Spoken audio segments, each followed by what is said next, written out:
أو تقولوا لو أنا أنزل علينا الكتاب لكنا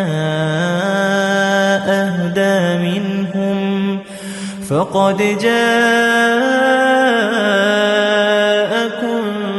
بينة من ربكم وهدى ورحمة فمن أظلم ممن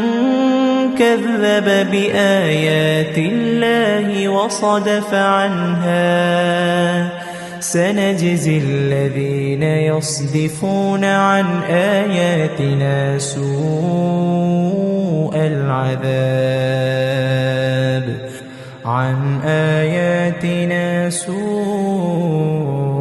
العذاب بما كانوا يصدفون.